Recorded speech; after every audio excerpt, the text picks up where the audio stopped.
పెడతాడని పరీక్షిత్ అని పిలిచారు. కాబట్టి కురువంశానికి మిగిలిన ఏకైక నలుసు నువ్వు. ధర్మార్థకామములు తప్పక చలుపుచు పూని భూప్రజనెల్ల పుణ్యచరిత అనఘుడై రక్షించి 67 రాజ్యంబు చేసిన రాజవృషభుడు. మీ తండ్రి 60 సంవత్సరములు ధర్మార్థకామములు తప్పకుండా రాజ్యం చేసినటువంటి మహానుభావుడు. అటువంటి వాడు నీ వంటి సత్పుత్రుణ్ణి కన్నాడు. మీ నాన్న సింహాసనం మీద కూర్చొని పాదపీఠం మీద పాదం పెడితే అన్య దేశముల నుంచి వచ్చినటువంటి రాజుల యొక్క కిరీటములు నీ తండ్రి పాదముల దగ్గర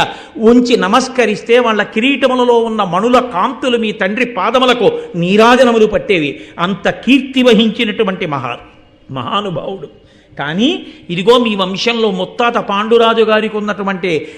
బలహీనతలాగే మీ తండ్రి కూడా వేటాడడం కోసమని చెప్పి అరణ్యంలోకి ప్రవేశించి వేటాడుతుండగా ఒక లేడి కనబడితే ఆ లేడిని ఎలా అయినా వేటాడి పట్టుకోవాలని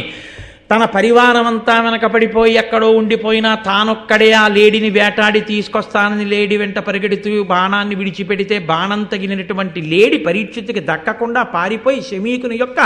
ఆశ్రమంలోకి వెళ్ళిపోతే లేడిని వెంట తగిలి దాన్ని వేటాడేటటువంటి మిషతో శమీకుడి ఆశ్రమంలోకి వెళ్ళి కన్నులు మూసుకుని అంతర్ముఖుడై ధ్యానంలో ఉన్నటువంటి శమీక మహర్షిని ఇటుగా లేడి పరిగెత్తిందా అని అడిగితే బహిర్ముఖుడు కాడు కాబట్టి శమీకుడి జవాబు చెప్పకపోతే ఉద్ధతితో ఆకలి చేత దప్పిక చేత కలిగినటువంటి ప్రకోపం చేత చచ్చిపోయిన పావుని ధనస్సు యొక్క మూపుతో పైకెత్తి ఆయన మెడలో వేస్తే ఆయన కుమారుడైనటువంటి శృంగికి ఈ విషయం తెలిసి నా తండ్రిని ఇంత అగౌరవపరుస్తాడా దేశమేలే రాజని నేటికి 7వ రాజు తక్షకుని యొక్క విషాగ్ని చేత నా తండ్రి మూపురవనందు మృత సర్పాన్ని వేసినటువంటి పరీక్షిత్తు తక్షకుని అగ్నిజ్వాలల యందు కాడి బూడిదగుగాక అని శాపవాక్కు విడిచిపెట్టి తండ్రి దగ్గరికి వచ్చి అభివాదం చేసి గోత్రనామాలు చెప్పుకుని భూమి మీద పడి నమస్కరిస్తున్న సమయంలో ఆ మహానుభావుడు శమీకుడు కన్నులు విప్పి తన కొడుకైన శృంగిని చూసి ఏరా బాధగా ఉన్నావని అడిగితే నాన్నగారు మీ మూపు మీద పరీక్షిత్ మృత సర్పాన్ని వేశాడు, కోపం వచ్చినేటికి 7వ నాడు ఆయన మరణించాలని నేను శాపవాక్కు విడిచిపెట్టాను, అదిగో ఆ మూపురం మీద పాము తీశాను, నాకు చాలా బాధ కలిగింది నాన్నగారు ఆ పరీక్షిత్తు చేసినటువంటి దుష్కృత్యానికంటే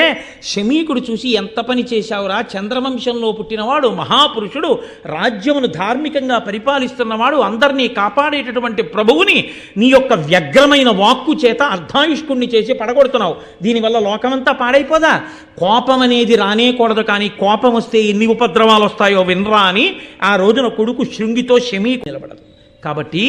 నీకెందుకురా తపస్సు, ఇంత క్రోధం ఉన్నవాడికి నీకు తపస్సు ఫలిస్తుందా,